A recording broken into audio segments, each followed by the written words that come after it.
नमस्कार दोस्तों, स्वागत है आपका आज की इस वीडियो में। और आज हम डिस्कस करने वाले हैं प्ले मेजर बारबरा। इसमें बारबरा एक लड़की है, उसके बारे में प्ले है। तो आइए जानते हैं इसकी समरी को।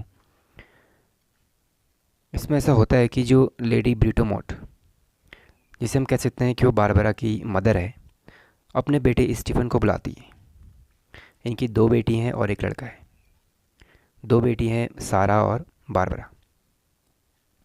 ये अपने बेटे स्टीफन को बुलाती हैं एक लाइब्रेरी में, क्योंकि परिवार में बहुत ज़्यादा तंगी है पैसों की।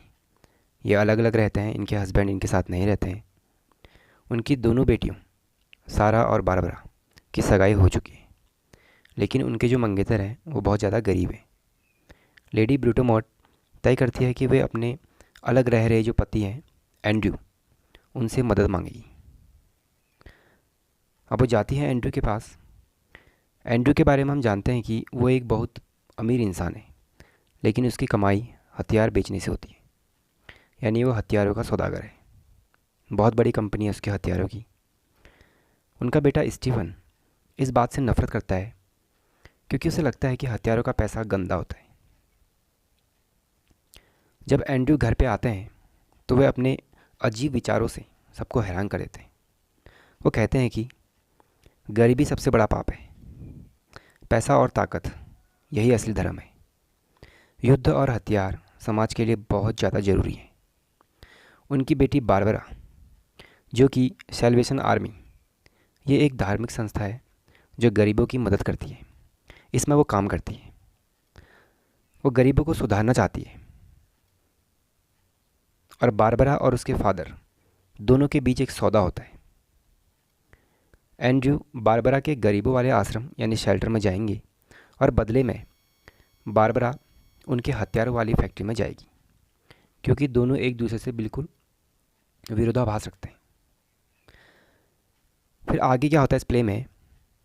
आश्रम में बारबरा देखती है कि उसका पति सही था, उसका पिता सही था। वो देखते हैं कि लोग सिर्फ खाने और छत के लालच में धर्म की बातें कर रहे हैं।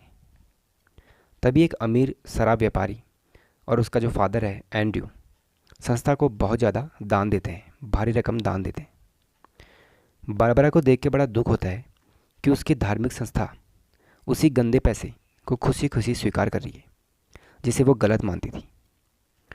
उसे यहाँ पे एहसास होता है कि धर्म भी पैसों और अमीरों के दान पर ही टिका हुआ है। वो दुखी होकर वहाँ से इस्तीफा दे देती है। अगले दिन पूरा परिवार एंड्रयू की हथियारों वाली फैक्ट्री पर जाता है। वहाँ वो देखते हैं कि भले ही वहाँ हथियार बनते हैं, लेकिन फैक्ट्री की वजह से मज़दूरों का जीवन बहुत शानदार है। उनके पास अच्छे घर, खाना और सुविधाएं हैं, जो बारबरा के आश्रम में नहीं थी। बारबरा के जो मंगेतर है कजिन्स, वो एंड्रयू का वारिस बनने को तैयार हो जाते हैं। यहाँ पे बारबरा को समझ आता है कि खाली पेट इंसान को केवल उपदेश देने से कुछ नहीं होगा। वो फिर से साल्वेशन आर्मी से जुड़ती है, लेकिन इस बार उसका मकसद उन लोगों को भगवान से जोड़ना है जो भूखे नहीं हैं और अपनी मर्जी से धर्म को चुन सकते हैं। और यहाँ पे ये प्ले ख़त्म होता है। इस प्ले में हमें ये बताया गया है कि गरीबी इंसान को पापी और मजबूर बनाती है, जबकि पैसा, चाहे वह किसी भी काम से आए, इंसान को गरिमा के साथ जीने का मौका देता है। जीबी शॉ हमें बताते हैं कि आमतौर पर हम सोचते हैं चोरी, झूठ बोलना या कत्ल करना बहुत बड़े पाप हैं, लेकिन एंड्रयू का मानना है कि गरीबी ही दुनिया का सबसे बड़ा गुनाह है। एक गरीब इंसान भूखा होने पर मजबूरन झूठ बोलता है, चोरी करता है और अपना आत्मसम्मान बेच देता है।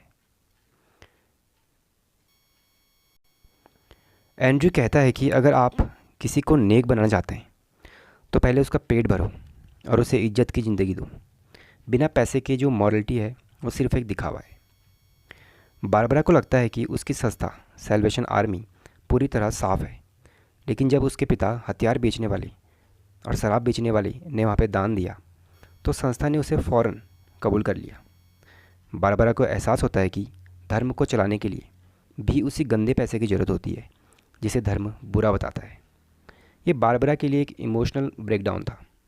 उसे समझ आ गया कि जिन गरीबों को सुधार रही थी वो, वे असल में सिर्फ एक रोटी के लिए नहीं बल्कि अपने मतलब के लिए वहाँ पे टिके हुए थे। जो इंसान मौत के समान हथियार बेच रहा है, उसी ने अपने मज़दूरों के लिए सबसे बेहतरीन दुनिया बना रखी है। यहाँ जीबी सौ बताना चाहते हैं कि पावर और रिसोर्सेज के बिना आप समाज का भला नहीं कर सकते।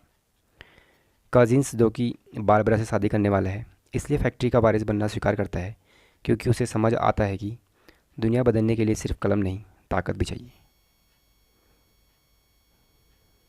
ये कहानी हमें सीख देती है कि आदर्शवाद तब तक काम नहीं करता जब तक आपके पास उसे लागू करने की ताकत ना हो।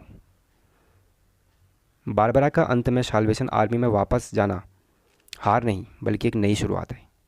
अब वो लोगों को लालच देकर नहीं बल्कि उनके जीवन को बेहतर बनाकर उन्हें सही राह दिखाएगी। तो ये था जीबी शॉ का play Major Barbara. Thank you.